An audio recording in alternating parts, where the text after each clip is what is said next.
Before we begin the story, make sure to like, share, and subscribe, because what you're about to hear will leave you speechless till the very end. This is a story that shows how one small signal can save an entire life. Stay till the end, you won't believe what the little girl did inside that supermarket. It was a bright Saturday morning at Green Mart supermarket, families pushing carts, kids laughing, and the soft music playing in the background.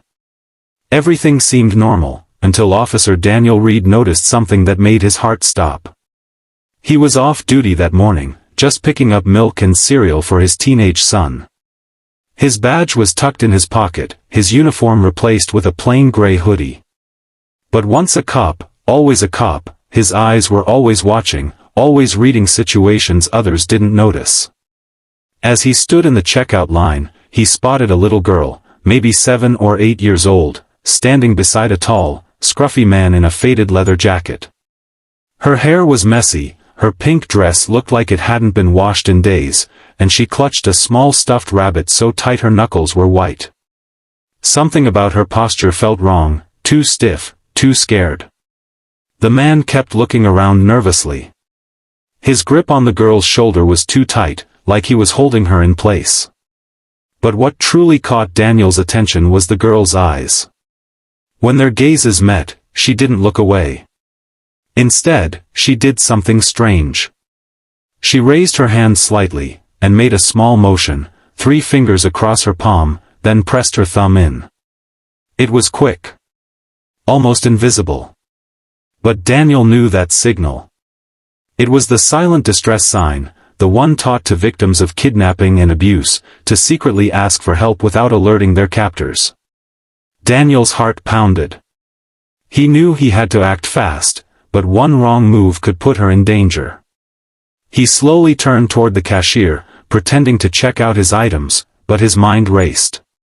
He whispered to the cashier, "Call 911. Quietly. Tell them there's a possible abduction, aisle 5. The cashier's eyes widened slightly, then nodded. Daniel followed the man and the girl at a safe distance, pretending to browse the shelves. The man pushed the cart quickly, glancing around, as if trying to get out of the store fast. The girl walked silently, eyes down, clutching her stuffed bunny like a shield. Daniel could feel his instincts kicking in, every second mattered. He watched as the man reached the exit, pulling the girl toward the doors. Daniel's pulse raced. He stepped closer, his voice calm but firm. "Hey, buddy," he called out. "You dropped something." The man turned around fast, eyes cold, defensive. "What are you talking about?" Daniel pointed to the floor behind him, stalling for time. Just then, 2 uniformed officers entered the store from the other side, responding to the silent alarm. The man's face changed. He realized something was wrong. He yanked the girl's arm, but Daniel moved faster, grabbing the man's wrist and twisting it back with trained precision. The girl screamed, the stuffed bunny fell to the floor, and within seconds, the other officers were there, taking control.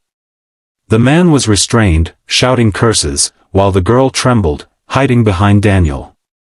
"It's okay," he said softly, kneeling to her level. "You're safe now. You did the right thing." Tears welled up in her big brown eyes. "You saw my signal," she whispered. "I did," Daniel replied, voice breaking. "And I'm so proud of you." At the police station later, the story unfolded like a nightmare. The man wasn't her father, he was a distant neighbor who had taken her when her mom was out working a night shift. For 2 days, the little girl had been trapped, scared, and waiting for a chance to escape. Her mother burst into tears when she saw her daughter safe again, wrapping her in a desperate, trembling hug. Daniel stood nearby, heart heavy yet relieved, knowing that one brave signal had made all the difference. Before they left, the little girl looked up at him and said quietly, "I remembered what the teacher said, if I can't shout for help, I can show it." Daniel smiled, placing a hand on her shoulder. "And you did, sweetheart. You showed the world how strong you are." Days later, the supermarket released a security clip, not of the abduction, but of the rescue moment. It went viral, viewed millions of times. Parents everywhere started teaching their kids the same silent signal. Schools added it to safety lessons. And Officer Daniel Reed, he never forgot that day. Because sometimes, heroes don't wear badges or uniforms, sometimes, they're just little girls holding stuffed bunnies, brave enough to ask for help in the quietest way possible. If this story touched your heart, don't forget to like, share, and subscribe, because awareness saves lives. One small signal can change everything.